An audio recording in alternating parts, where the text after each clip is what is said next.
O vídeo depois vai ser postado no YouTube para quem não pôde assistir presencial. Muita gente, por conta das chuvas, ficou sem internet, né? Então, vamos lá. Galera, então a gente tem aí, para sair edital, Saquarema, Duque de Caxias, Belfor Roxo, concurso, né, nacional unificado, o CNU do Magistério. A gente não sabe ainda quais municípios e quais estados vão aderir, ok? Então temos coisas boas para vir. E aí eu preparei um simulado bem básico para a gente.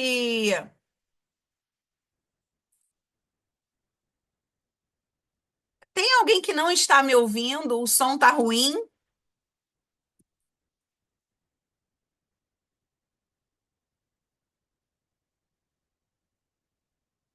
Todo mundo está me ouvindo? Sinalizem para mim. Beleza. Então vamos lá. Tô te ouvindo sim, Carla, tô te ouvindo. Obrigada. Vamos lá, galera. Então eu vou abrir o material com vocês. A gente vai conversar um pouquinho. Nós, aqui da equipe Gama, né? Vocês sabem que eu trabalho na equipe Gama online e online somente na equipe Gama, mas eu estou em cursos presenciais. Vocês devem estar vendo aí nas redes sociais, né? Como o RC, Futuro Certo, o Central de Concursos na Cinelândia, ali na Associação Brasileira de Imprensa. E algumas pessoas falaram assim: professora, você não está mais na equipe Gama. Gente, é porque eu trabalho em vários lugares, então, mas online, a equipe Gama mora lá no meu coração. E aqui eu vou estar sempre com vocês. Não se preocupem. Pode ser que a gente já fez, né? Trazer outros professores também para vocês ouvirem uma abordagem diferente, mas eu estou aqui, ok? Daqui eu não saio, daqui ninguém me tira, tá bom? Enquanto Deus permitir, aqui eu estou com vocês. Então, galera, vamos lá. Eu vou abrir aqui o material com vocês. À medida que a gente for corrigindo, eu vou comentando e bora lá. Deixa eu só colocar aqui o link, porque tem gente que entrou agora no grupo. Só um minutinho.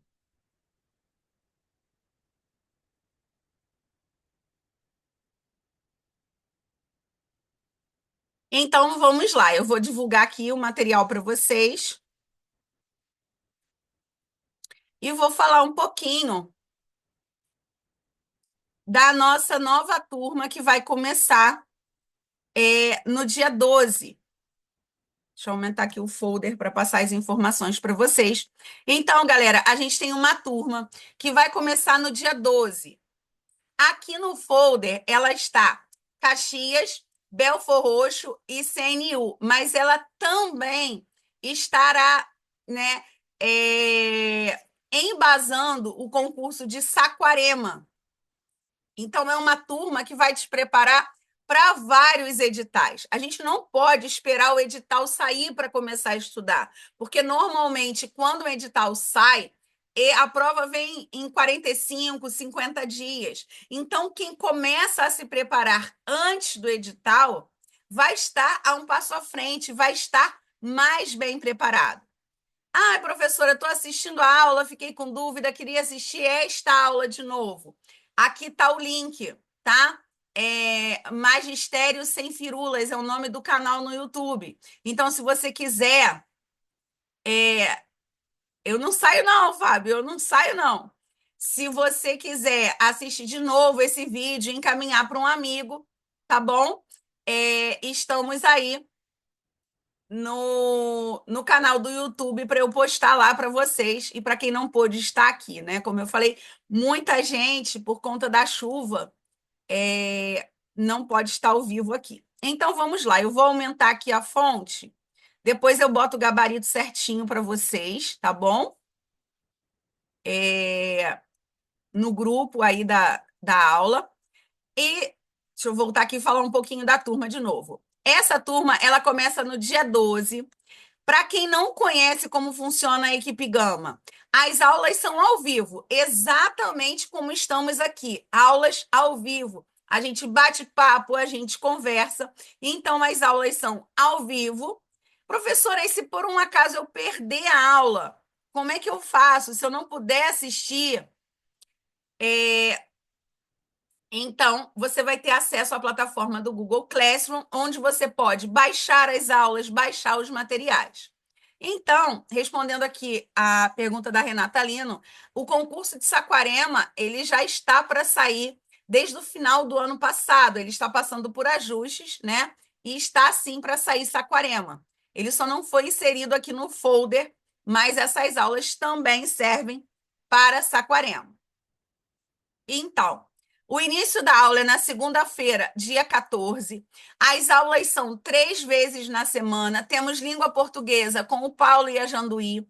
Eu vou ficar com legislação educacional e conhecimentos pedagógicos.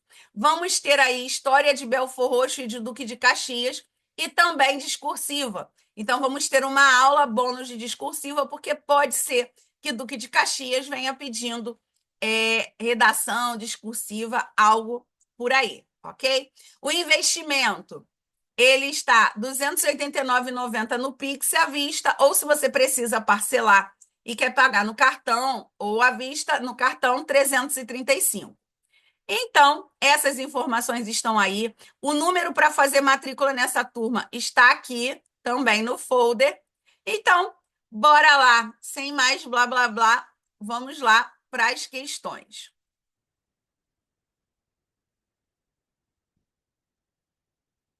Deixa eu colocar aqui certinho para que vocês consigam visualizar.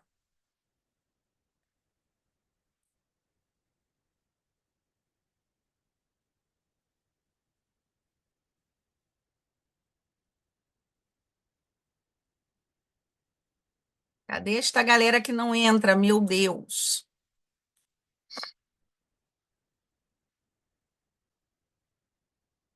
Então, vamos lá.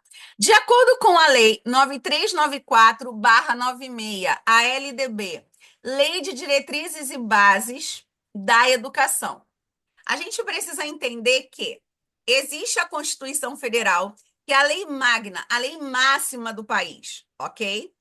E nós temos uma lei voltada para a educação, que é a Lei de Diretrizes e Bases da Educação. Precisamos entender isso. A LDB, ela não está acima da Constituição Federal. A LDB, assim como o ECA, como a Lei Brasileira de Inclusão, como a Base Nacional Comum Curricular, todas essas leis precisam estar de acordo com a Constituição Federal, embasadas no que preceitua a Constituição Federal nos artigos que tratam sobre educação. Então, quando a gente for ver lá a Constituição Federal, quando fala sobre educação, a gente vai ver isso se repetindo na LDB, nas diretrizes curriculares, no Plano Nacional de Educação, ok? Então, vamos lá. De acordo com a LDB, a lei que preceitua aí, a lei que disciplina a educação nas instituições formais de ensino. Ou seja, a Constituição Federal, ela vai estar em todos os lugares. A Constituição Federal, né, ela vai atuar em todos os âmbitos. E a LDB somente nos espaços formais de educação. Galera, lembrando que a aula está gravada, eu peço para que vocês fechem o vídeo, tá bom? Para que a gente não veja a casa de vocês. Beleza?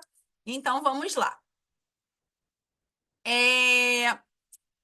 A LDB, ela vai, né, disciplinar os espaços formais de educação, as escolas, ok? Então, por exemplo, se eu dou aula particular na minha casa, se eu sou explicadora, por exemplo, né, ou professora particular,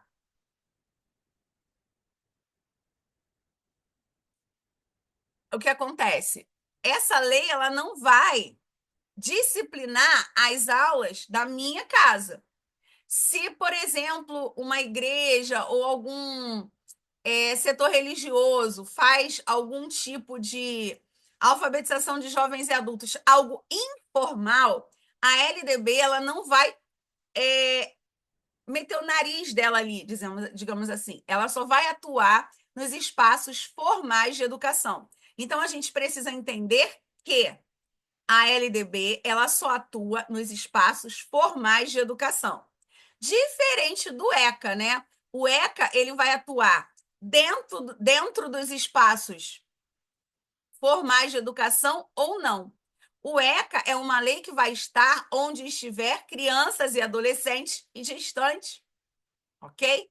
Então, por exemplo, o ECA ele vai atuar num parque de diversões, numa casa de festas, no meio da rua, na minha casa, na sua casa, se tiver crianças e adolescentes, e a LDB não, somente nos espaços formais de educação, ok? Então, só para a gente entender essa questão da legislação. Todo mundo tem que estar embasado na Constituição Federal, mas cada um segue um caminho aí. E o ECA, né, a LDB, ela veio depois do ECA, o ECA é de 90, a LDB é de 96, e muitas das coisas que a gente vê no ECA, a gente vai ver na LDB e vice-versa. Então, vamos lá. De acordo com a Lei 9394/96, Lei de Diretrizes e Bases da Educação Nacional, ou seja, ela é uma lei de abrangência nacional, ela é em todo o país. E suas alterações, julgue ser para certo e para incorreto. Conforme a LDB, é assegurado ao aluno da educação básica atendimento educacional em todo o período que ele estiver internado para tratamento de saúde em regime hospitalar ou domiciliar por tempo prolongado. Isso está certo? Sim, isso está certo. Isso está lá na LDB? Sim, né? Desde que seja por um regime prolongado, ele tem direito a esse atendimento. Mas o que é a educação básica? Começa lá na educação infantil até o ensino médio, ok? Então, vai da educação infantil até o ensino médio. Então, tem o direito. Primeira certa. Conforme a LDB, cabe aos estabelecimentos de ensino promover medidas de conscientização, de prevenção e de combate a todo tipo de violência. Especialmente a intimidação sistemática. Então, não se assuste. Nossa, o que é intimidação sistemática? Bullying, tá? No âmbito das escolas e também a promoção da cultura de paz nas escolas. Então, galera, os estabelecimentos de ensino, eles têm uma gama, né, gigante aí de atribuições. Então, além de toda a parte pedagógica, de tudo que é previsto, ainda precisa combater, prevenir e conscientizar sobre o bullying, combater e prevenir também o uso de drogas ilícitas e promover cultura de paz nas escolas. Então, também está certa. O Estado deve garantir o atendimento educacional especializado a pessoas com deficiência. Sim, e preferencialmente na rede regular de ensino. Muito cuidado, tá? É preferencialmente, é de preferência. O ideal é que todos estejam na rede regular de ensino, seja essa pessoa com deficiência ou não. Mas por que não é obrigatório? Galera, porque nem sempre é possível, de acordo com a deficiência, muitas das vezes, essa criança, esse adolescente, esse adulto com deficiência precisa estar numa escola ou numa classe especializada. Então, é sempre que possível, ou seja, preferencialmente na rede regular de ensino. Maravilha. Taxas não podem ser cobradas das pessoas com deficiências matriculadas em estabelecimentos de ensino público oficiais. Caso o Estado aqui está se referindo a poder público, não tenha condições, né, de disponibilizar material necessário à sua inclusão no total, ainda que o poder público não tenha como, né, garantir tudo que é necessário, não pode ser cobrado de maneira nenhuma, nenhum tipo de taxa, ok? E também nós temos na Lei Brasileira da Inclusão, falando dessa questão de taxa, tá? Vamos imaginar que eu tenho aí uma criança com deficiência, um adolescente com deficiência, e vou matricular numa escola, seja ela pública ou privada. Por essa pessoa ter algum tipo de deficiência, não pode ser cobrado nenhum tipo de taxa adicional, tá? Não pode ser cobrado tratando-se de uma escola privada, nada a mais por isso, ok? Então, todas estão corretas. O gabarito da 1, letra A, todas estão corretas, ok? Alguém tem alguma dúvida? Tem algo que não tenha ficado claro aqui? Alguém quer perguntar alguma coisa sobre a questão 1? Então, vamos lá. Vamos passar para a questão 2.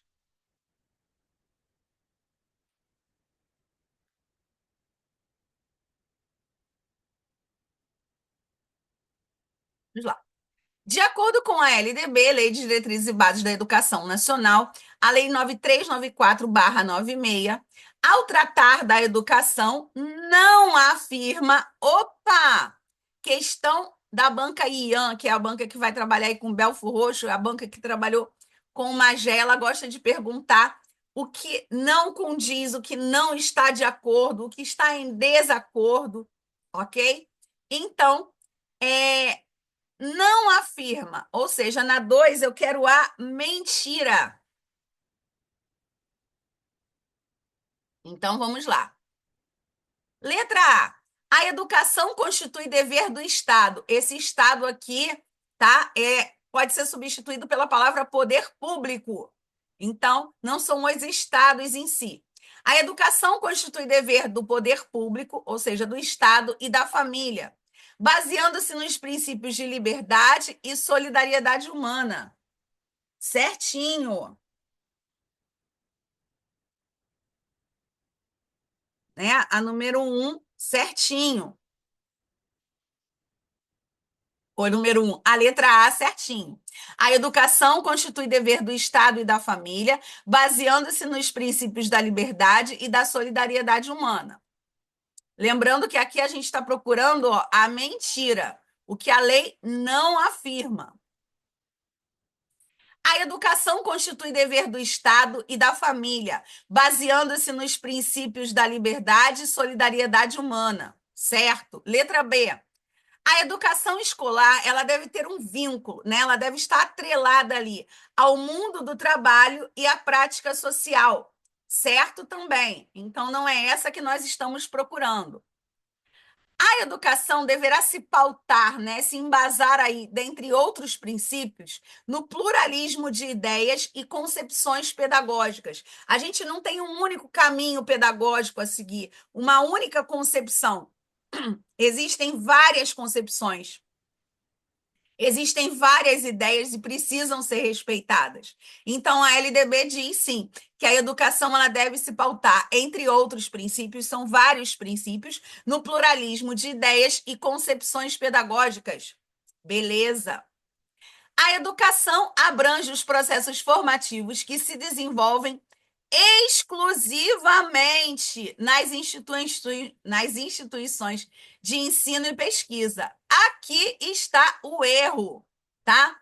Embora lá no começo da aula eu tenha falado para vocês que a LDB ela vai disciplinar, ela vai mandar somente nos espaços formais de educação, tá?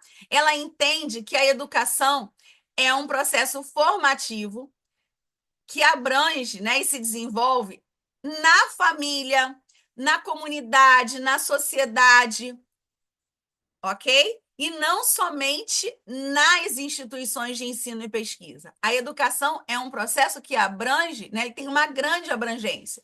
O indivíduo, ele aprende, começa ali no núcleo familiar e vai ampliando por onde ele passa, por onde ele anda. Então, a LDB entende que a educação é um processo abrangente, que começa ali na família, na sociedade, na comunidade, no trabalho, ok? embora ela vá disciplinar somente os espaços formais de educação, mas ela considera a educação como um processo. E ela também valoriza a experiência extraescolar. Ela valoriza aquilo que o aluno traz de fora, da vivência dele, do contexto dele, para dentro da escola. Então, a mentira aqui é a letra D de dado. Vamos ver a E. Vai que tem duas respostas possíveis. E a gente precisa anular a questão. Caberá ao Estado, ou seja, ao poder público, garantir o ensino fundamental obrigatório e gratuito, inclusive para aqueles que não tiveram acesso em idade própria. Certinho, tá? Estaria errado se tivesse somente o ensino fundamental. É ensino fundamental e médio, tá?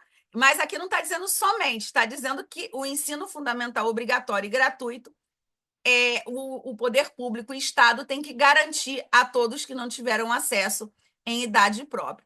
Então, o gabarito da 2 é a letra D de dado. Beleza? Então, vamos para 3.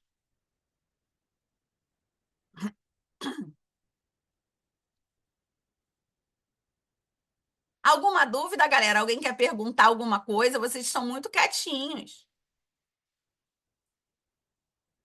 Deixa eu interromper o compartilhamento, porque eu deveria ter feito uma pergunta e não fiz no começo da aula.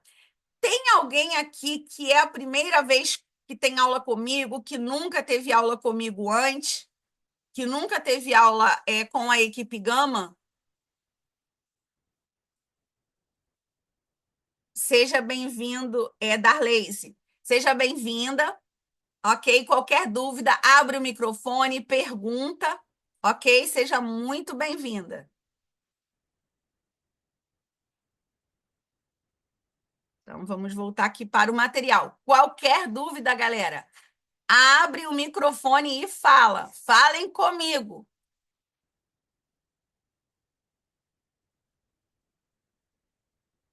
Ai, que bom que você está gostando. Denise também é a primeira vez, seja bem-vinda, Denise.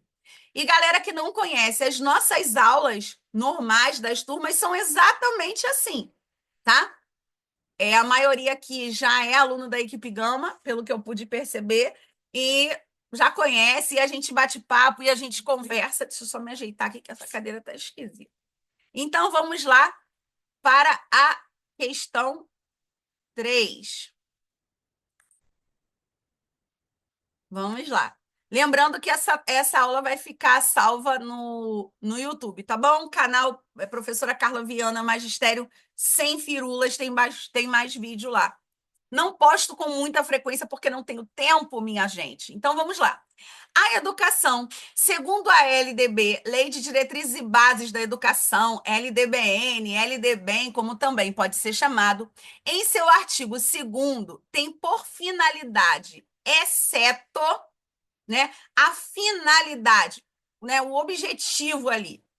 Qual é a finalidade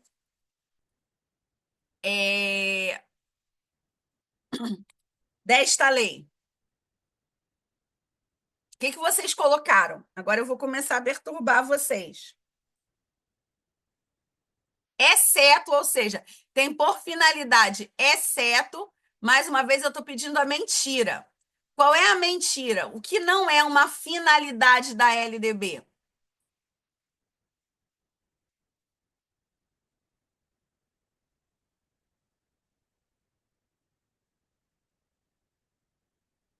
O que não faz parte da LDB? Bora lá, galera, botando no chat ou falando pelo microfone. Vamos lá, quero ouvir vocês.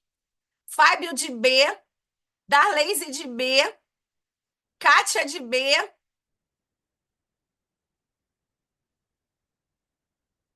Então, é qualificação para o trabalho de uma maneira geral, tá? E não para um mercado de trabalho específico, ok? É qualificação para o trabalho, tá? Então, LDB, artigo 2º, ela fala em qualificação para o trabalho, tá? Muito cuidado com essa palavra mercado de trabalho, ok?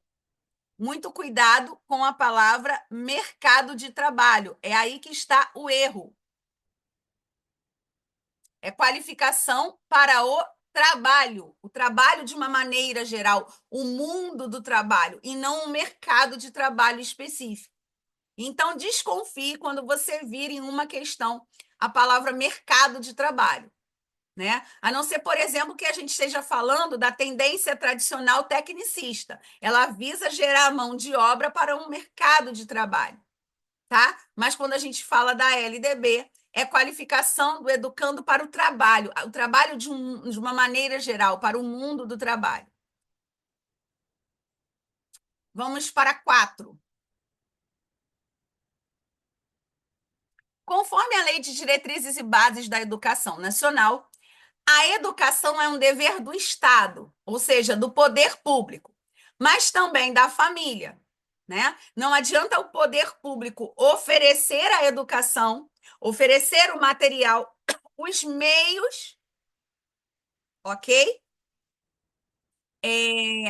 Só um aviso, galera, nós estamos gravando a aula, ela vai ficar postada no YouTube. Quem tiver com a câmera aberta, por favor, fecha, tá bom? Então vamos lá. Conforme a LDB, né, a educação é dever do Estado, mas também da família. A família tem a sua responsabilidade, ok? Considerando as responsabilidades da família e as alterações introduzidas na LDB em 2013, é dever dos pais ou responsáveis efetuar a matrícula das crianças na educação básica a partir de que idade? Dos 4 anos, né? Quando eu estudava, eu vou fazer 51, né? Quando eu estudava, a obrigatoriedade de matricular as crianças na escola era a partir dos 7 anos, na antiga primeira série. Depois passou a ser a partir dos 6 anos, na antiga CA, classe de alfabetização. Mas a partir do 2013, foi a partir dos 4 anos. Lembrando, galera, preste atenção aqui comigo. Os os municípios, eles têm a obrigatoriedade de oferecer toda a educação infantil. A educação infantil, ela se divide em duas etapas: a creche de 0 a 3 e a pré-escola 4 e 5. Então, a obrigatoriedade de matricular é a partir dos 4 anos na pré-escola. A obrigatoriedade de matricular, dos pais efetuarem essa matrícula.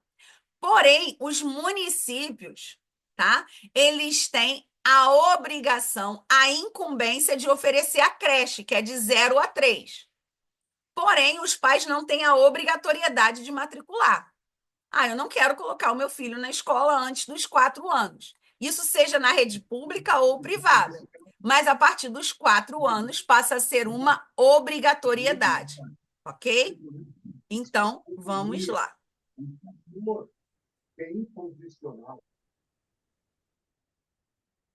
Ok? Então, para que a gente consiga entender, os municípios precisam oferecer, mas os pais não precisam aceitar a matrícula na creche, não precisam efetuar, só se eles quiserem. Mas na pré-escola é obrigatório. Então, a gente já vai responder a 5 aqui. Conforme disciplina, né? Conforme preceitua a LDB, assinale a resposta correta quanto à educação básica obrigatória. Opa, na 5 eu já dei a resposta. Boa noite, Kátia. Eu já dei a resposta, né? Quando eu falo em educação básica obrigatória, como ela se organiza? Como ela está, né, discriminada ali? Como ela está organizada segundo a LDB? Quais são as etapas da educação básica obrigatória? A gente sabe que ela é obrigatória dos 4 aos 17 anos. Então, a gente precisa ter isso em mente. Com 4 anos, já que ela é obrigatória a partir dos 4, onde ela está aos 4? Onde começa? O que vocês colocaram aí?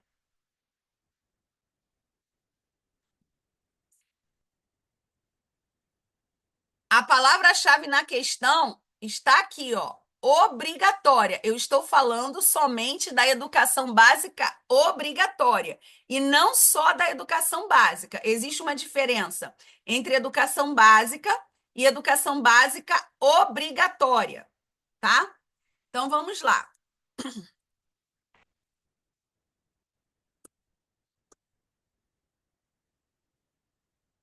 Educação básica. O que compõe a educação básica? Educação infantil, ensino fundamental, tá? E o ensino médio, ok? Essa é a educação básica. E como ela é organizada quando eu falo em educação básica obrigatória? Caiu em Magé, hein?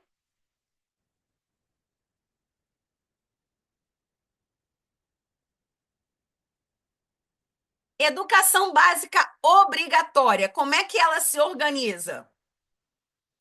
Eu posso dizer que toda a educação infantil é obrigatória? A educação infantil, ela se subdivide em creche, de 0 até 3 anos, e essa parte aqui não é obrigatória. Agora, a pré-escola, né, que é 4 e 5 anos, ela é obrigatória. Então, vamos lá. A educação infantil, ela se divide em 2 etapas: creche e pré-escola. A creche, opa, ela não é obrigatória, tá? Os municípios têm a obrigação de oferecer, mas a matrícula, tá? Não é obrigatória. Só é obrigatória a partir dos 4 anos, ok? Então, quando eu falo em educação básica obrigatória, a resposta correta é a letra B, tá? A educação básica obrigatória, a palavra-chave é essa, obrigatória, ela começa na pré-escola, tá? Na creche não é obrigatória.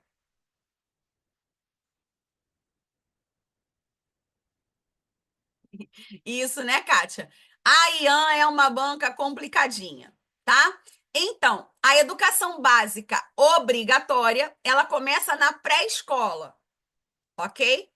Então, vamos conversar um pouquinho sobre essa Professora, questão. Oi, Kátia, pode falar. professora, Sim, por que que essa questão aí causa tanta confusão na nossa mente e não faz a gente sei. errar tanto? Toda aula eu falo sobre ela, mas eu não sei por quê.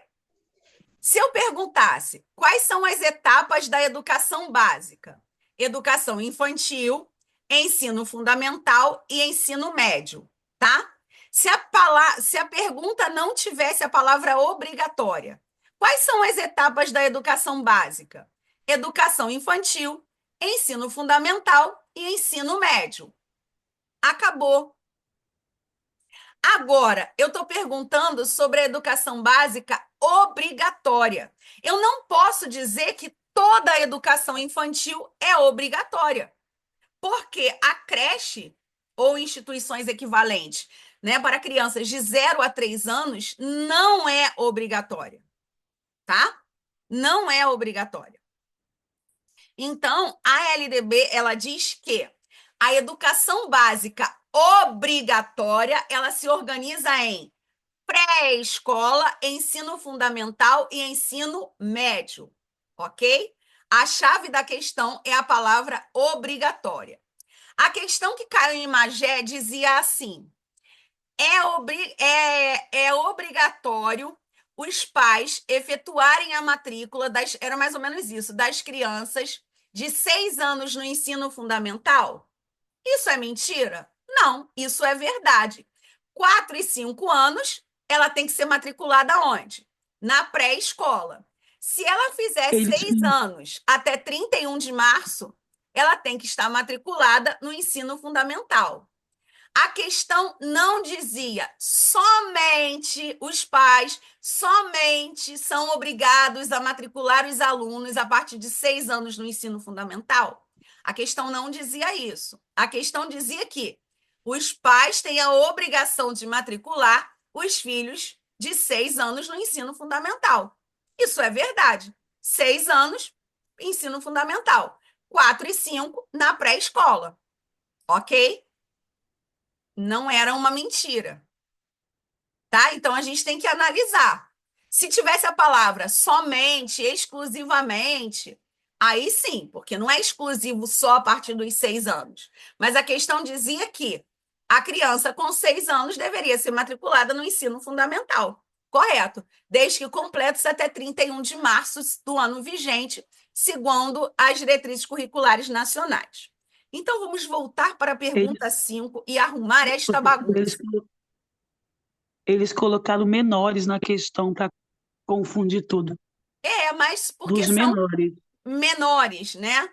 Menores porque a educação básica, dos 4 aos 17 anos, são considerados maiores de idade ou menores de idade? Menores. Menores. Então não está errado, porque quando faz 18 passa a ser maior de, né? Porque o ECA, ele considera criança e adolescente entre até 12 anos incompletos. Criança de 12 aos 18, adolescente. Fez 18, no dia que fez 18, já não é mais menor de idade, passa a ser maior. Então, a educação básica obrigatória, né, são para os menores dos 4 aos 17 anos. Quando eu digo isso, eu não estou dizendo uma mentira. Mas essa palavra menor, ela soa estranha, não é? Ela foi colocada ali exatamente para te confundir. Então, quando a gente vai analisar uma questão, a gente tem que ler, reler e buscar ali a maldade da banca. Por isso que uma questão tão simples, como a questão 5, ela dá abertura para uma grande discussão. Entende? Então, por isso que a gente precisa estudar constantemente, para não ser engolido ou se deixar levar pelas pegadinhas da banca, né? Então, vamos lá. Conforme a disciplina LDB, assinale a resposta correta quanto à educação básica obrigatória. Opa, educação básica obrigatória, dos 4 aos 17. Se é dos 4, com 4 anos a criança está onde? Na pré-escola. E com 17 termina onde? No ensino médio. Ok? E quando eu falo só em educação básica, sem a palavra obrigatória, aí seria a letra A. Se não tivesse a palavra obrigatória, tá? Se fosse só assim, seria a resposta letra A, ok? Porque aí está falando só da educação básica, sem a palavra obrigatória.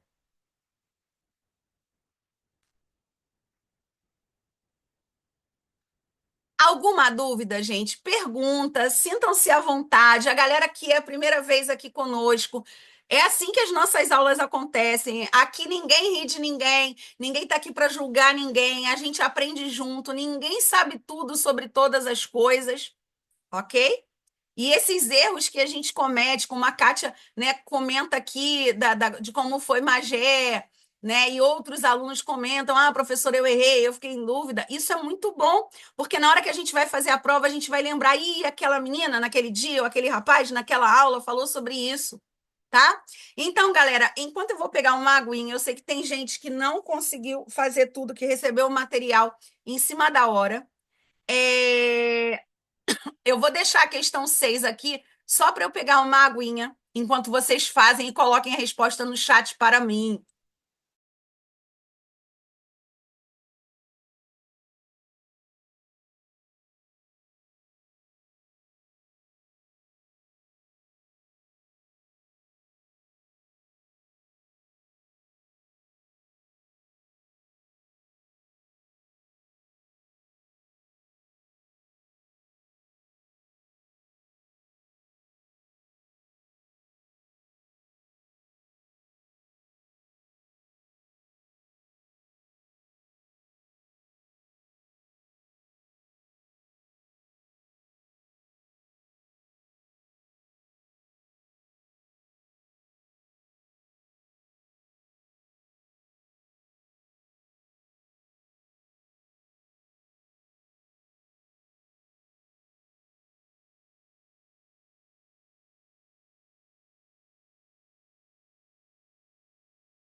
Voltei, galera, já bebi a minha água, porque eu esqueci de trazer água aqui para gravação, então vamos lá. Conforme determina a LDB, lá no seu artigo 4º, quais os requisitos indispensáveis para a efetivação dos direitos e objetivos da aprendizagem para o desenvolvimento dos indivíduos, tá?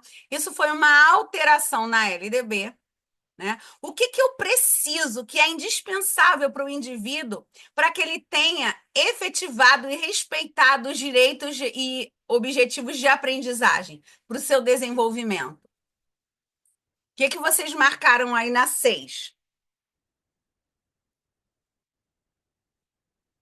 O que que garante aí, né? Quais são os requisitos indispensáveis para a efetivação dos direitos e objetivos da aprendizagem?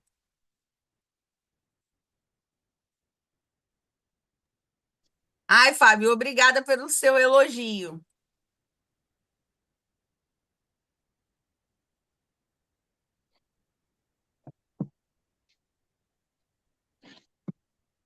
Vão colocando aí no chat para mim. C, B.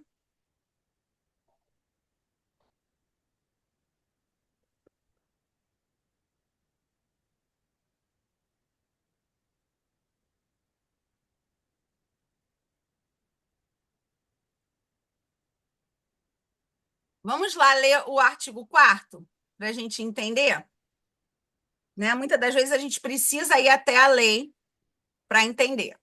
Então, vamos lá. Todo mundo tá vendo, todo mundo está vendo a LDB aí na tela?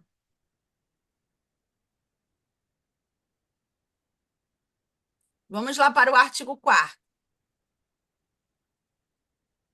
O artigo 4º diz o seguinte: o dever do Estado com a educação escolar pública será efetivado mediante a garantia de, tá? Então, o artigo 4º fala sobre as garantias do poder público, o Estado aí, né, enquanto poder público para a educação.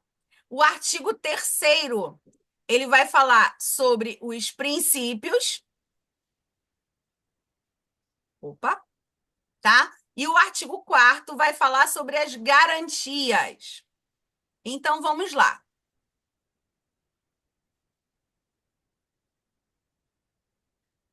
São garantias. Educação básica obrigatória e gratuita dos 4 aos 17 anos, organizado da seguinte forma. Olha aqui a pergunta 5, como ela está clara na LDB. Pré-escola, ensino fundamental e ensino médio. Isso que vocês estão vendo cortadinho aí são alterações, tá? Que foram substituídas. 2. Educação infantil gratuita às crianças de até 5 anos de idade. Obrigatório a partir do 4º, mas o poder público tem que garantir do 0 aos 5 anos. 3. Atendimento educacional especializado e gratuito aos educandos com deficiências, transtornos globais do desenvolvimento, altas habilidades ou superdotação, transversais, ou seja, vão atravessar todos os níveis, etapas e modalidades, preferencialmente na rede regular de ensino. Já fizemos questões sobre isso. Acesso público e gratuito ao ensino fundamental e médio para aqueles que não concluíram a idade própria. Acesso aos níveis mais elevados do ensino, da pesquisa, da criação artística, segundo a capacidade de cada um. Oferta de ensino noturno regular, né? O ensino noturno, mas não de qualquer maneira. Adequado às condições do educando. O aluno que estuda à noite não é o mesmo, tem as mesmas características do aluno que estuda de dia. 7. Educação escolar regular para jovens e adultos com características e modalidades adequadas às necessidades, garantindo aos que trabalham fora, né, a condição de acesso e permanência na escola. Então, vamos agora para o 9. Padrões mínimos de qualidade do ensino, definidos como a variedade e quantidade mínima por aluno de insumos indispensáveis. Ou seja, o padrão mínimo não quer dizer que o poder público vai oferecer um mínimo, mas tem que ter uma base ali, né? Tem que ter um padrão que abaixo disso não pode ser. Precisa se estabelecer um limite, precisa se estabelecer um padrão mínimo ali, ou seja, algo que não possa ficar abaixo, ok? E quantidade de insumos, tudo aquilo que o aluno precisa para aprender, se desenvolver, ok? Insumos indispensáveis ao desenvolvimento do processo de ensino-aprendizagem, adequados à idade, à necessidade específica de cada estudante. Inclusive mobiliário, equipamento, material pedagógico. O que são esses insumos? Tudo, galera, tá? Desde o mobiliário, equipamento, material pedagógico, papel higiênico. Por exemplo, se eu trabalhasse num salão de cabeleireiro, quais seriam os insumos necessários para trabalhar? Tinta, tesoura, pincel, creme, shampoo, né? Então, é tudo aquilo que é necessário para manter o bom funcionamento. 10. Vaga na escola pública de educação infantil ou ensino fundamental mais próxima de sua residência a toda criança a partir do dia que completar 4 anos de idade, ou seja, na fase da educação básica obrigatória. Agora, no item 11, é onde está a resposta da nossa pergunta. A alfabetização plena e a capacitação gradual para a leitura ao longo da educação básica, como requisitos indispensáveis para a efetivação dos direitos e objetivos de aprendizagem para o desenvolvimento dos indivíduos. Então, o que é o básico aí para o desenvolvimento dos indivíduos, né, ao longo do processo de ensino-aprendizagem? Uma alfabetização plena e a capacitação gradual para a leitura ao longo da educação básica. Então, essa é a resposta da nossa pergunta. Então, vamos lá. Resposta da 6, letra A. Todas estão no artigo 4º, ok? Mas ela está perguntando o seguinte: quais os requisitos indispensáveis para a efetivação dos direitos de aprendizagem? A alfabetização plena e a capacitação gradual para a leitura ao longo da educação básica. Então, na 6, a resposta é a letra A. Alguma dúvida, galera? Alguém quer perguntar alguma coisa?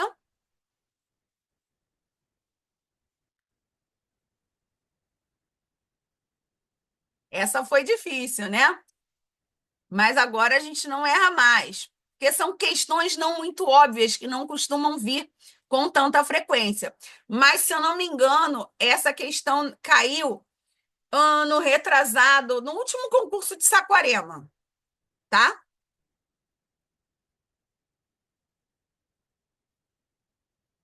Então, vamos lá. Deixa eu aumentar aqui a fonte para vocês. Eu quero muito que vocês participem da nova turma, gente, vai ser muito legal. A gente vai trabalhar muitos assuntos, vai preparar vocês de uma maneira como a gente procura fazer, né? Da melhor maneira possível. Vamos lá, uma historinha. Maria é mãe de Pedro, um menino de 2 anos de idade que possui necessidade educacional especial. Então, Maria é mãe de Pedro. Pedro é um menino com 2 anos de idade que possui necessidade educacional especial. A Maria deseja matricular seu filho em uma escola pública, para que o mesmo, né, para que o menino possa se desenvolver e socializar. Em relação à matrícula do Pedro, assinale a alternativa correta.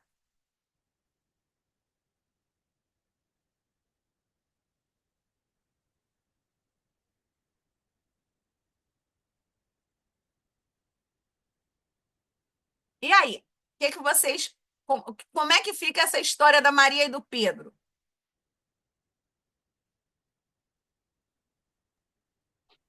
Letra E, né? E Oi? acertei. Diga-me. Acertei aí. Né? Maria só poderá matricular quando ele estiver 4 anos? Não. 4 anos ela tem a obrigatoriedade. Mas aí está dizendo que ele tem 2. Ele pode ser matriculado com 2 em qualquer escola de educação infantil, seja ela pública ou privada. Ah, eu não quero matricular numa escola pública, eu quero matricular numa escola privada. Beleza. Não, eu quero matricular numa escola pública e se não tiver vaga, eu posso acionar o Ministério Público, porque o poder público tem que garantir a creche para o meu filho, porque com 2 anos ele está na educação infantil, mas na parte da creche. Então, gabarito, letra E. O Pedro poderá ser matriculado em qualquer escola de educação infantil. E pelo fato dele ter uma necessidade educacional especial, não pode ser cobrado nenhum valor adicional por isso, ok? Então, vamos lá. Vamos lá. Mudando de assunto completamente. Mudando de assunto total. Deixa eu organizar aqui a questão para vocês. Vamos falar sobre filosofia da educação, né? Sobre as concepções pedagógicas. A filosofia, ela vem aí para nos levar a refletir sobre algo. O que eu estou fazendo? Por que eu estou fazendo o que faço? Tá? Então, existem correntes filosóficas que pensam e refletem sobre como as pessoas aprendem, como as pessoas se desenvolvem. Então, vamos lá. Desde o nascimento, a criança se orienta prioritariamente pelo outro. Então, desde que nasce, ela vai olhando para outra pessoa. Ela não nasce ali, né? Ela vai olhando e se guiando pelo outro que está cuidando dela. Inicialmente para o adulto próximo que lhe garante a sobrevivência, o pai, a mãe ou quem cuida dessa criança. Em seguida, para outras pessoas. À medida que expande seu campo de ação, à medida que ela vai crescendo, se desenvolvendo, convivendo com mais pessoas. A capacidade de estabelecer vínculos e a forte motivação para a interação com os outros são características básicas do ser humano.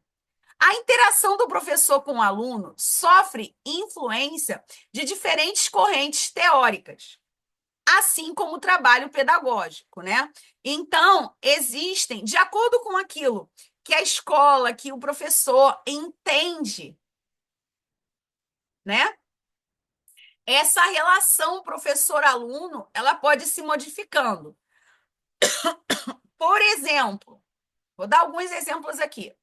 Quando eu digo assim, eu já dei aula para a irmã da Simone, e a irmã da Simone é ótima em português. Então, você pode ficar tranquila que a Simone vai ser ótima aluna em língua portuguesa, porque eu já dei aula para a irmã da Simone, e a irmã da Simone é maravilhosa em língua portuguesa.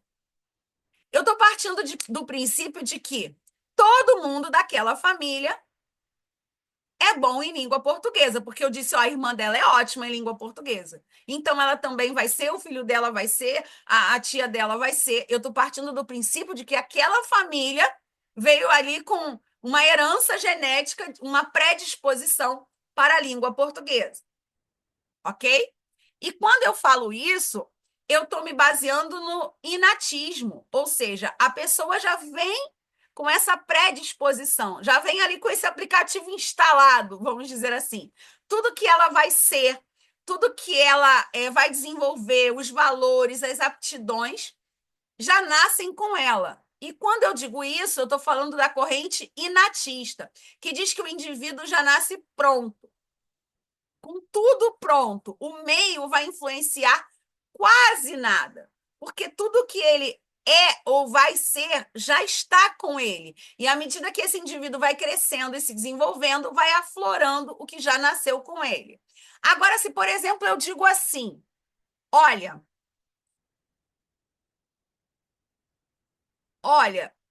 se eu vou pegar aqui um exemplo, o Tiago deu trabalho para você no ano passado, falando para outra professora.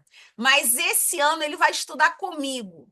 E esse ano eu vou botar ele no eixo. Duvido que o Thiago vai dar trabalho esse ano. Esse ano ele vai, ó, ficar certinho, porque eu vou moldar ele. Ele vai agir de acordo com aquilo que eu quero. Ele não vai fazer bagunça na aula. Esse ano o Thiago vai ver só. Não vai ser mais virado no giraia. Esse ano o Thiago vai agir conforme eu quero, porque eu vou botar ele no eixo. A bagunça que ele fez ano passado, esse ano não vai fazer mais.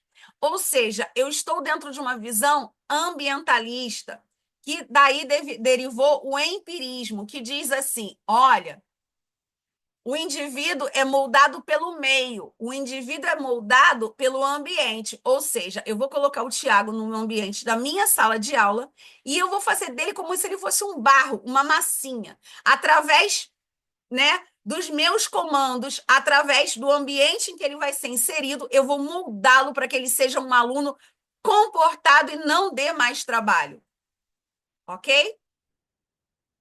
Agora, quando eu digo assim, fulano ano passado deu trabalho e não era muito bom em língua portuguesa. Mas quem sabe esse ano, né, através de uma nova turma, convivendo com novas pessoas, a gente trocando ideias, fazendo trabalho juntos, ele compartilhando com outros amigos, quem sabe essa situação pode mudar? Eu estou falando que tanto os fatores biológicos quanto o ambiente têm influência. O indivíduo influencia o meio e é influenciado por ele. Eu estou falando de uma questão sócio-histórica. Eu estou falando de uma interação. Então, a questão vem pedindo para a gente relacionar. O que é empirismo? Empirismo é quando o ambiente influencia a pessoa, mas quando eu falo em empirismo, eu estou falando mais nesse ambiente interferir como principal aí os sentidos, tá? Quando eu falo em inatismo, o indivíduo já nasce pronto. Construtivismo, o indivíduo aprende fazendo. Sócio-histórico-cultural é uma interação, uma construção, um protagonismo do indivíduo. Então, vamos lá. O professor considera um aluno como um sujeito ativo, capaz de pensar, raciocinar e construir internamente o seu conhecimento. Construir, aqui, ó, construir. Já me deu a resposta. Aqui eu vou colocar o 3. Vou olhar para baixo, para as minhas opções. Alguma outra começa com o número 3?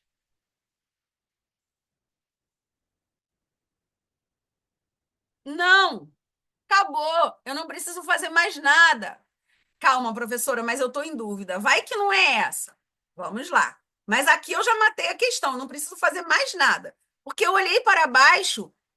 Não, tem a D e a E, desculpa. Então tem duas opções. Eu risco a B e a C. Vamos lá. Na segunda eu mato, então. O professor desconsidera as possibilidades de desenvolvimento cognitivo oferecidas pelo meio. Para ele, o aluno nasce ou não com a capacidade de conhecer. O aluno nasce pronto, ou com algo ou sem algo. Então, eu digo que aqui é o inatismo, né? O aluno já nasce daquele jeito. O meio não vai moldá-lo.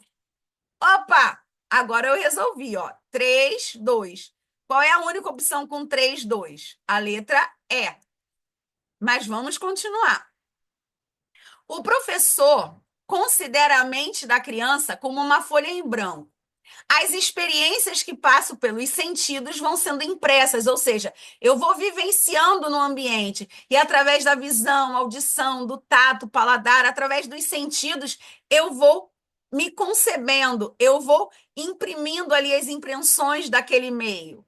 Eu estou falando do empirismo, que é uma derivação do ambientalismo. O ambientalismo diz que o indivíduo é uma folha em branco. Porém, quando eu falo em empirismo, ele foca mais, né, nos sentidos, ok? Nas experiências através dos sentidos. O professor considera o aluno não só como sujeito da aprendizagem, mas como aquele que aprende com o outro. que seu grupo social produz. Então, dentro dessa visão sócio-histórico-cultural, o indivíduo aprende, mas ele também ensina. Ele tem uma relação social e histórico, ele constrói a sua trajetória, ele constrói a sua vida. Então, aqui ficou número 4. Na segunda opção, nós já teríamos matado a questão. Mas o ideal é ler com atenção, para que a gente não caia em pegadinhas, ok? Galera, até aqui alguma dúvida? Tem alguém que quer perguntar alguma coisa? Tem algo que não ficou claro? Professora, não entendi nada que você falou, repete, porque às vezes eu falo rápido demais, né? Quem já está acostumado com a equipe Gama já sabe que eu sou um pouquinho acelerada, só um pouquinho. Mas, né? Tem gente que não está acostumada com essa agilidade aí, às vezes eu posso atrapalhar alguém. Então, alguma dúvida, alguém quer perguntar alguma coisa? Ficou claro? Vocês hoje estão muito quietinhos. Então, vamos lá. Vamos para 10. Estamos quase acabando. Mudando de novo, falando sobre avaliação. Galera, quando a gente avalia algo, né, a gente faz um julgamento de valor, a gente está julgando. Mas quando a gente fala, né, eu vou avaliar essa blusa que eu comprei, vou avaliar um produto que eu comprei na Shopee, eu vou avaliar se algo é bom ou é ruim. Agora, quando eu falo em avaliação da aprendizagem, né, quando eu vou avaliar esse processo, quando eu vou avaliar o meu aluno, na verdade, eu não estou avaliando só aquele aluno, ok?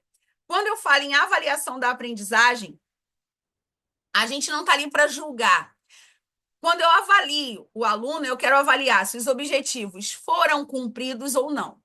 E nessa avaliação, eu também avalio o meu trabalho enquanto professora. Então, se eu atingir os objetivos, ótimo, as minhas metodologias, os meus métodos, as minhas aulas estão ok. Agora, se eu tenho 20 alunos e 5 não atingiram, para esses 5, a minha metodologia não foi legal, não foi suficiente. Então, eu tenho que pesquisar e descobrir quais são as necessidades desses 5 e retomar o processo de uma maneira que eu consiga atingir, né? E levar esses 5 a atingir os objetivos. Então, quando eu avalio o aluno, eu também estou me avaliando, avaliando as minhas metodologias, avaliando as minhas práticas pedagógicas, ok? Então, vamos falar um pouquinho sobre avaliação mediadora. Denise está falando que a 9 é C. Vamos lá. A avaliação, quer o professor queira ou não, se faz presente no dia a dia da instituição, na escola, à medida em que ele está analisando as atitudes das crianças, pensando no que fazer ou como trabalhar com uma atividade. A avaliação acontece mesmo antes do trabalho com elas, né? Então, quando eu vou planejar uma aula, eu já estou avaliando. Não, isso vai dar certo para fulano, mas para ciclano eu tenho que fazer de uma outra maneira. A gente já começa a avaliar mesmo antes da atividade em si, é o que diz o Sarah Hoffman. Para uma avaliação significativa, e agora a gente vai falar especificamente da educação infantil, porque a educação infantil tem como eixo norteador interações e brincadeiras. A educação infantil não tem o objetivo de promoção. Essa palavra promoção, ela é colocada como aprovação ou reprovação. Então, quando eu avalio na educação infantil, eu vou avaliar o desenvolvimento das crianças, nunca comparando uma criança com a outra, porque cada um tem o seu tempo e a sua maneira de se desenvolver.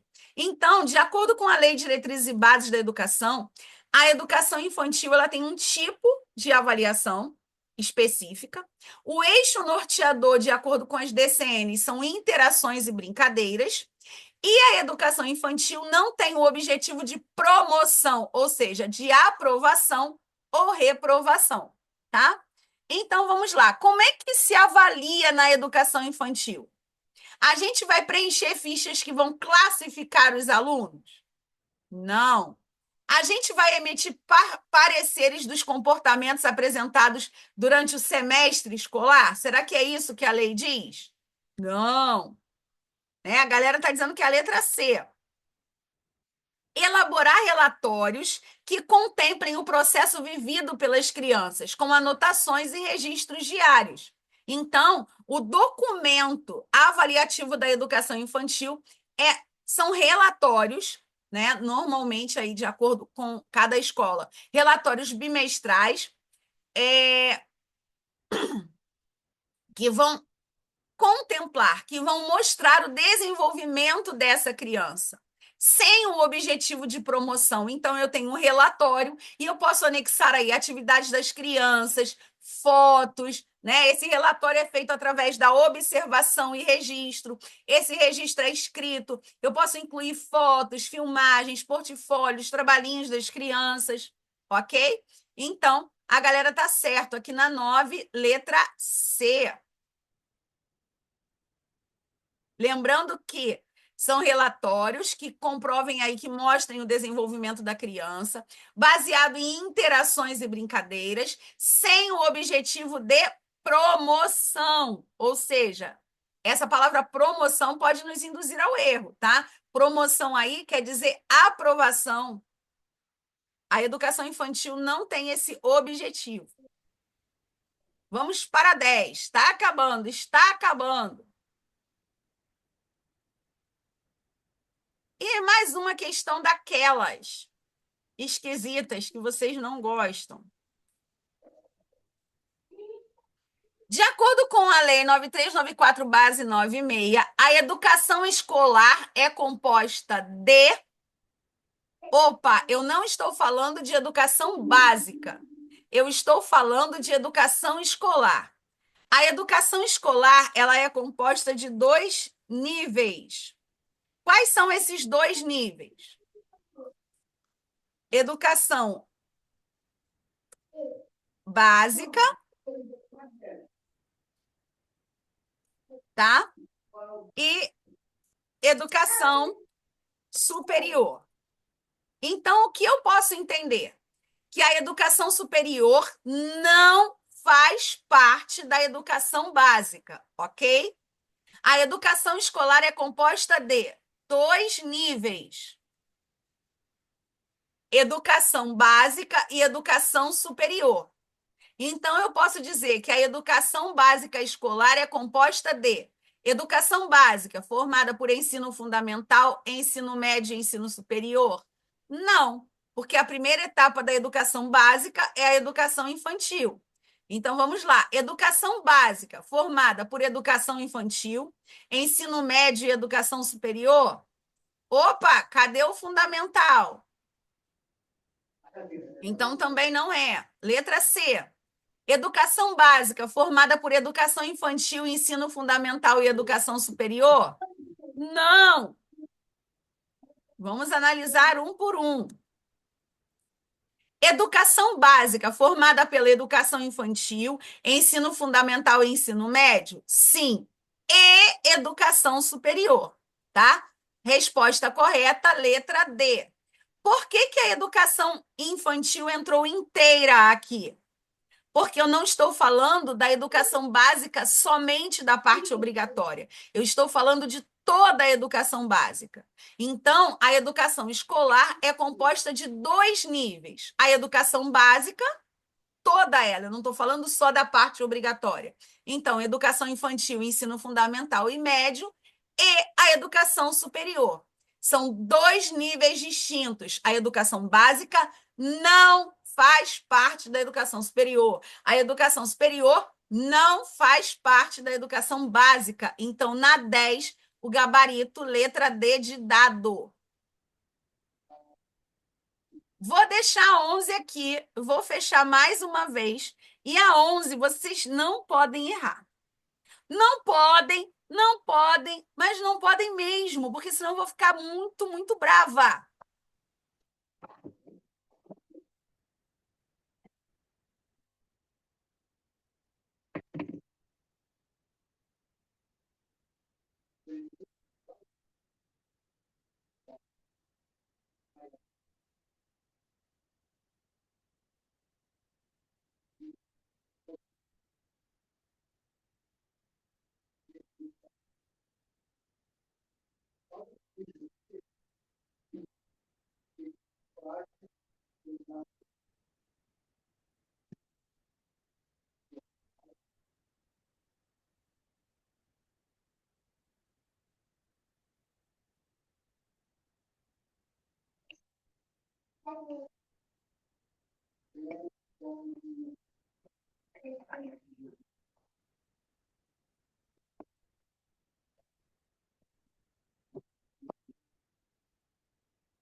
Bora lá, galera. Eu falei sobre esse assunto hoje 357 vezes. Galera indo. Ih!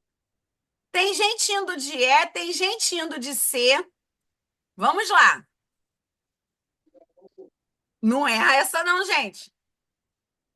De acordo com a LDB, Lei de Diretrizes e Bases da Educação, a educação escolar obrigatória. Gente, é obrigatória. Vamos lá. Obrigatória. Quando eu falo em educação escolar obrigatória, lembra que qual é a idade? De 4 aos 17. Isso aqui mata a questão. Eu não estou falando da educação básica sem a palavra obrigatória. Ó, educação básica, formada por educação infantil, ensino fundamental e ensino médio.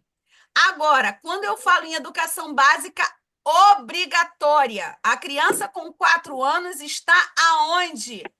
Na pré-escola. Então, gabarito, letra E de escola.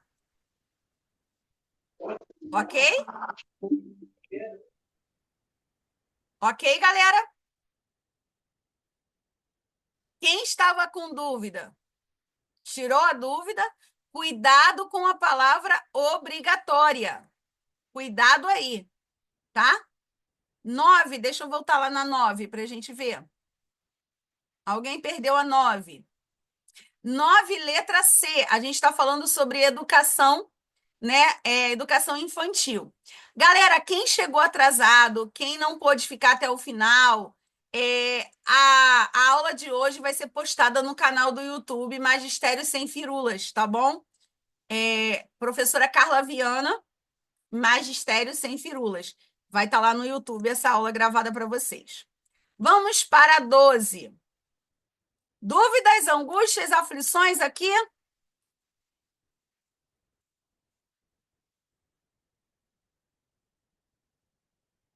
Bora lá.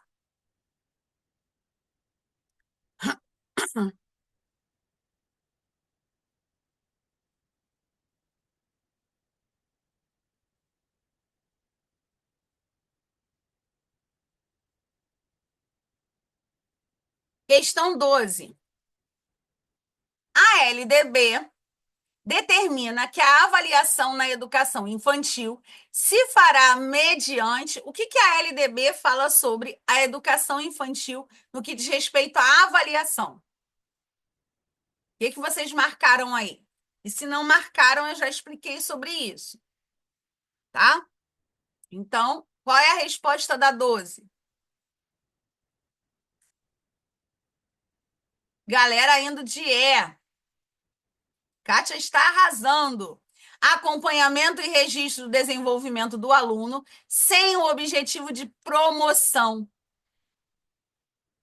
tá? Mesmo para o acesso ao ensino fundamental. Ah, mas professora, a criança está no pré-2, ano que vem vai para o primeiro ano, não sabe ler nem escrever. Não importa, a educação infantil não tem o objetivo de promoção, ou seja, não aprova e não reprova. Embora a criança precise estar matriculada a partir dos 4 anos, a educação infantil não é pré-requisito para ir para o primeiro ano do ensino fundamental. Se por algum motivo essa criança não foi para a escola na idade certa, tá? Isso não impede dela entrar no primeiro ano com 6 anos completos até 31 de março do ano vigente. Ok? Então, não é pré-requisito, ainda que seja para o acesso ao ensino fundamental. Tá bom? Alguma dúvida aqui, galera? Então, vamos para 13. Estamos acabando. Sei que já passei um pouquinho, a previsão era de 1 hora de aula, mas não dá para dar uma aula meia boca, uma aula de qualquer jeito, né? Às vezes, uma questão pode tirar várias dúvidas, né? Através de uma questão, Surge aí uma aula inteira. Perdão pelo, perdão pelo espirro, galera. Então,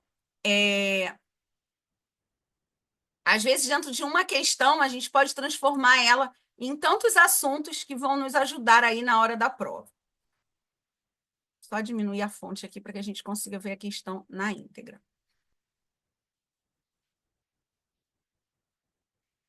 Falando um pouquinho sobre o ECA, né? Mudando de assunto.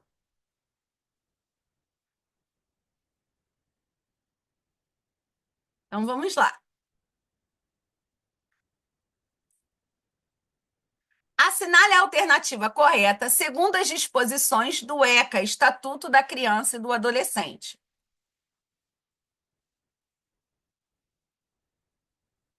O que vocês marcaram aí no ECA? Vou dar um tempinho aí para vocês responderem. Assinale a alternativa correta segundo as disposições do Estatuto da Criança e do Adolescente.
Vamos lá.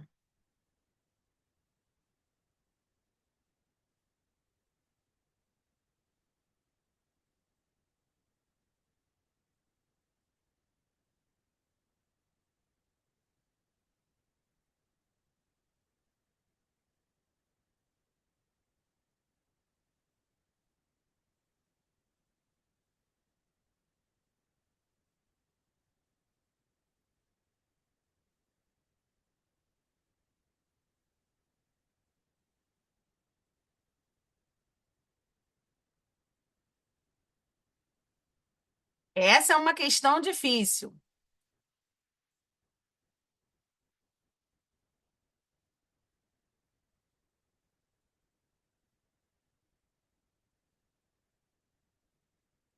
Então vamos lá. Letra A. Entende-se por família natural a comunidade formada pelos pais, qualquer um deles, e seus descendentes. Então, parou aqui, ó. Família natural é o pai, a mãe e os filhos. Ou nem todas as famílias é formada por pai e mãe. Então, família natural, o pai e a mãe, ou só o pai, ou só a mãe e os filhos, seus descendentes, né? Sua prole. Então, avô, avó, tio, tia, parentes próximos não são família natural, são família ampliada. Avô, avó, tio, tia que convivam com as crianças, a gente chama de família ampliada. Família natural é só pai, mãe e filhos. Então, não pode ser a A. Letra B. A colocação em família substituta, né? O que é a família substituta? Não faz parte da família natural e nem da família ampliada, né? São os casos de adoção, por exemplo. Então, uma família que adota uma criança, ela não é família natural, ela é família substituta. A colocação em família substituta não admitirá, em qualquer caso, a transferência da criança ou adolescente para terceiros ou entidades governamentais ou não governamentais, depende. Se ele estiver em uma família substituta e essa família não cumprir o que deve ser cumprido, for contra algum preceito do ECA, assim como na família natural ou na família ampliada, essa criança ou esse adolescente pode ser retirado, sim, dessa família. Vamos supor que eu adote uma criança e a trate com violência, com desrespeito, com descaso, com negligência. Essa criança ou adolescente pode ser retirado, sim, tá? Letra C. A colocação em família substituta estrangeira é uma medida excepcional, tá? A criança, o adolescente, ele tem que ficar aqui. Essa questão de ir para uma família estrangeira é uma excepcionalidade, tá? Por exemplo, uma criança está ali para adoção e não teve nenhuma família, né, aqui dentro da nacionalidade dessa criança que se interessasse por adoção. E aí é um caso excepcional na modalidade de adoção, pode ser colocado em família substituta. Então, aqui, a letra C, ok?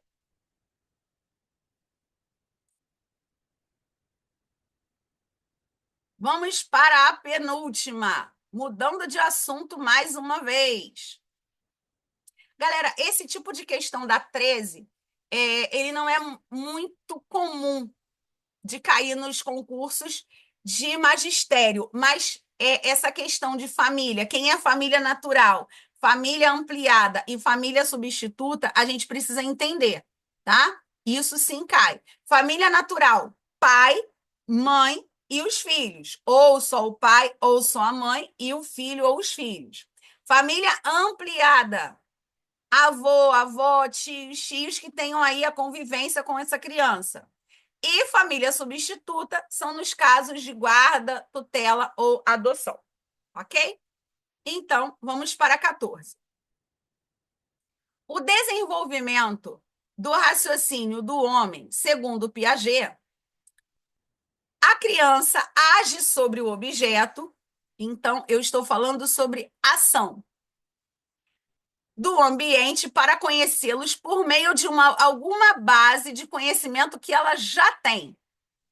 A esse processo de utilizar um esquema que já existe e aplicá-lo a uma nova situação, eu chamo de quê?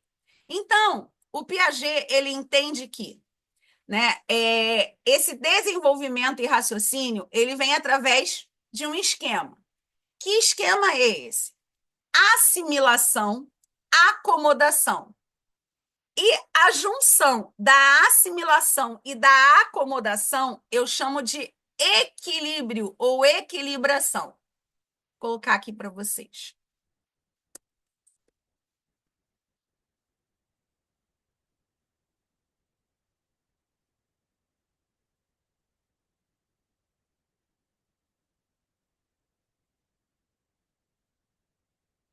Vou pegar uma figura que fica mais fácil para a gente trabalhar aqui.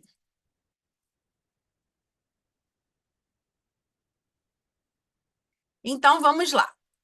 Assimilação, acomodação e equilibração. Peguei uma figura aqui da internet para a gente entender este rolê. Assimilação. Eu parto daquilo que eu já sei, de um conhecimento que eu tenho. Acomodação. Então, assimilação, aqui o primeiro. Eu parto de algo que eu já tenho, tá? Acomodação é quando eu me deparo com uma coisa nova, partindo daquilo que eu já sei, e eu vou acomodar, não no sentido de ficar parado, mas acomodar no sentido de organizar. Eu vou acomodar essa nova informação aqui, né, no meu processo cognitivo, ok? Então, eu vou acomodar a nova informação. E quando eu acomodo isso e já sei o que fazer, eu chamo de equilibração, ou seja, eu já assimilei. Então, eu já sei fazer a adição de unidade. 1 mais 1, 2 mais 3. E agora, partindo disso, eu vou fazer a adição de dezenas. Eu parto daquilo que eu já sei, acomodo a nova informação. E quando eu já sei o que fazer, eu voltei para a assimilação, ou seja, eu já sei. Quando eu tenho uma ação sobre isso, eu chamo de assimilação, ok? Então, assimilação é quando tem uma ação, quando eu já sei o que fazer. A acomodação é o processo, é quando eu estou esquematizando, eu ainda não sei o que fazer, eu estou organizando. Quando eu já sei o que fazer, quer dizer que eu estou equilibrado, ou seja, eu já assimilei essa nova informação. Então, é um ciclo constante. Eu parto de algo que eu já sei, do meu conhecimento real, ou seja, do que eu já assimilei. Por exemplo, quando a gente é pequeno, só escreve de lápis, né? E aí a gente fica doido para ir para o quarto, para o quinto ano, para o sexto ano, para escrever de caneta. Que legal, eu já sei escrever de lápis, eu já tenho isso assimilado. E aí, quando eu pego uma caneta para escrever, nossa, a força, né? A pressão que eu tenho que colocar na caneta é diferente do lápis, a caneta não dá para apagar. Enquanto eu ainda estou aqui no campo das ideias, eu não sei o que fazer, eu estou acomodando as informações. Quando eu pego a caneta para escrever, erro, e já sei que eu tenho que pegar o liquid paper, né? O liquid paper é a marca, o corretivo, algo assim, quer dizer que eu já assimilei, ou seja, eu equilibrei. Quando eu assimilo, eu já sei o que fazer, eu estou equilibrado. E a nossa vida é um ciclo sem fim aqui. A gente está sempre assimilando, né? Partindo de algo que a gente já sabe, sendo bombardeado por novas informações que a gente precisa acomodar, aí a gente equilibra. Mal a gente equilibra, já vem uma nova informação, a gente fica lá desequilibrado, e aí tem que começar o ciclo todo de novo. E vamos para a última. Falando lá sobre as concepções pedagógicas, Silvia, uma mãe, libera o Cleverston. Que nome é esse? Seu filho de arrumar o quarto, pois ele se comportou muito bem, tirou boas notas. Essa é uma questão que eu trago sempre nas aulas, eu acho ela muito legal. Então, a Silvia tem um filho de um nome estranho, Cleverston. E ela falou para ele: olha, hoje você não precisa arrumar o seu quarto.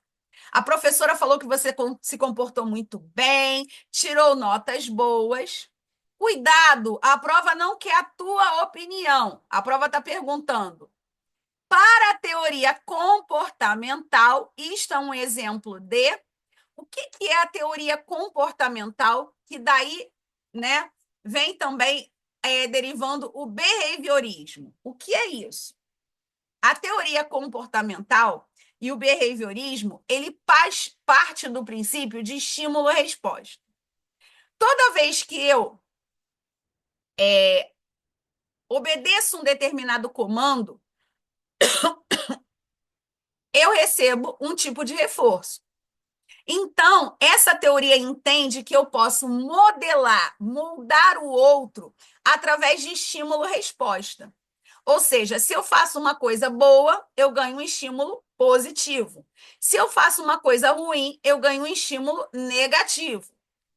E esse processo da teoria comportamental, ela somente se preocupa com a finalidade, no sentido de fim, com o objetivo concluído. Por exemplo, quando a mãe diz para o filho ou o pai diz para o filho: se você não passar de ano, você não ganha presente de Natal, isso é uma questão da teoria comportamental. Por quê?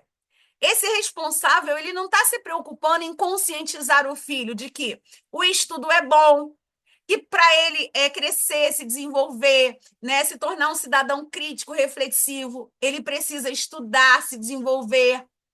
Não, só está fazendo uma troca, sem se preocupar com o processo de pensamento. Então, a criança, ela vai focar ali em tirar nota boa, em passar, sem refletir e pensar sobre o que está fazendo, somente para garantir um prêmio no final. Da mesma forma, quando a gente diz, olha, se quem não terminar o dever até a hora do sinal do recreio, não vai para o recreio. Então, a criança vai fazer aquilo tudo rápido, correndo, sem refletir sobre o que está fazendo? Somente pensando na hora do recreio. Quem fizer o dever com a letra mais bonita vai ganhar uma estrelinha. A criança vai fazer a letra bonita não por entender que a letra clara, né? Uma letra que a gente consiga entender é bom para que ela consiga entender, para que o professor consiga entender. Mas ela vai fazer a letra bonita sem refletir sobre o porquê dela. Essa letra vai ser legível não porque é importante para ela, mas porque ela quer ganhar estrelinha. Então, só se preocupa com o fim, através de reforço positivo ou negativo. Então, o Cleverston, ele vai sempre se comportar na escola, não por ele entender que respeitar os outros, tirar boas notas, se comportar, faz parte do processo de ensino-aprendizagem, do respeito ao próximo. Não, ele só vai se comportar porque ele não quer arrumar o quarto. Mas para a teoria comportamental, tá? Para a teoria comportamental, quando a mãe diz para ele, olha, você se comportou na escola e tirou nota boa, então hoje você não arruma o quarto. Isso é um reforço positivo, ok? Reforço positivo, ok? Ficou claro, galera? Alguém quer perguntar alguma coisa? Ficou claro, professor. Simone já fez essa questão acho que umas 10 vezes, né, Simone? Está com a gente desde 2020. É, bastante vezes. Mas cada vez que a gente faz a mesma questão, a gente consegue ter um olhar diferenciado, porque a gente não é o mesmo de ontem e não será o mesmo de amanhã. A gente começa a pensar e agir, né, de maneiras diferentes. Galera, eu queria muito agradecer a presença de vocês aqui na aula. Qualquer dúvida, podem me chamar. A gente faz, né? E a gente foi criado muito assim. Eu esqueci de falar no começo. Eu tenho um material chamado Resumão do Magistério, tá? Ele é enviado em partes, esquartejados. Então, primeiro a gente vai trabalhar aí dentro desse material a questão pedagógica, depois a parte de legislação e depois uma apostila simples sobre discursiva da parte pedagógica, não da parte de língua portuguesa. Por quê? Não adianta você ter uma estrutura para discursiva de língua portuguesa se você não souber o que falar, né? Você precisa conhecer os assuntos. Então, a maioria que está aqui, eu acho que já tem esse material. O valor deste material, né, ele estava por R$ 74,90 e sempre para quem faz parte de um aulão ou de uma live, eu dou um desconto. Então, se você quer adquirir este material, ele hoje, tá? Lembrando que ele vai ser enviado por partes, ok? Para que você não se confunda. Para quem participou do material, para quem participou do aulão de hoje, ele está em promoção por R$ 34,90, tá? Vou deixar aqui o número do Pix para quem quiser o resumão do magistério.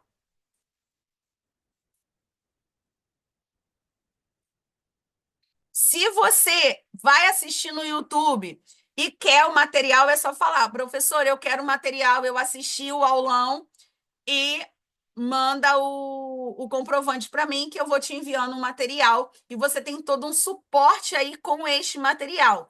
Tem dúvida? Vamos comer o bolo da aprovação, né? Tem dúvida? Pode me mandar mensagem para tirar a dúvida, ok? E o meu contato está aqui.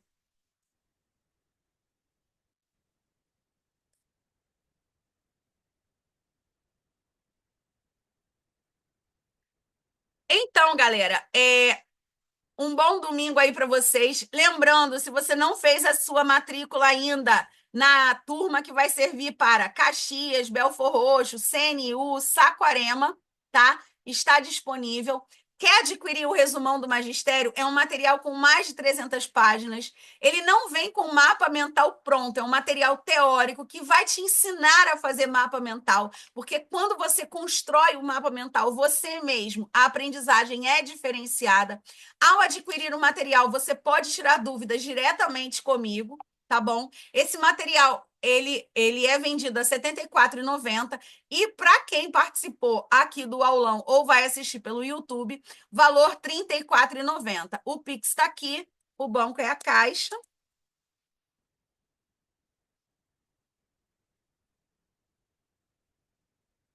Tá bom? E quem quiser, sinta-se à vontade, porque às vezes o pessoal fala, professora, você tem uma apostila, tem um material, e é um material bem legal, bem resumido, com muitas questões, e ele vai enviado aí por partes para vocês, tá bom? Todos os dados sobre a nova turma, a Renata já está a postos para fazer a matrícula. Começa no dia 12 e aí vocês podem fazer o Pix, podem já garantir a sua vaga, faz a matrícula e aí dia 12 vocês podem fazer o Pix ou pagar 12 não, gente, desculpa, 14, eu estou falando 12 o tempo todo. Vocês podem fazer a matrícula hoje e efetuar o pagamento até o dia 14. Ou se você quiser no cartão, a Renata já está a postos e explica tudo direitinho para vocês, tá bom? Um beijão e qualquer dúvida, está aí o meu contato. Alguém quer perguntar alguma coisa? Alguém tem alguma dúvida?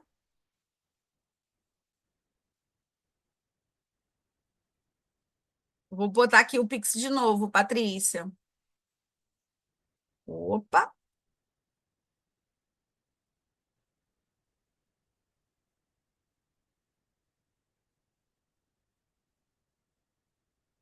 Tá aqui o Pix, tá? Mas manda o comprovante e me sinaliza que você fez, senão como é que eu vou mandar para vocês, tá? O valor é R$ 34,90, ele é enviado por partes. A primeira parte é a parte de pedagógicos. Depois, na outra semana, eu vou enviar o de legislação e depois o de discursiva. Então, você vai receber o material em partes, que é bom caso você queira imprimir. Mas se não quiser imprimir, dá para trabalhar ele de uma maneira tranquila, através do celular, através do computador, tá bom? Valeu, galera. Muito obrigada aí pela presença de vocês. E qualquer dúvida, perdeu alguma informação, pode me chamar no privado. Beijão para vocês. Quem quiser reassistir essa aula é só ir no YouTube.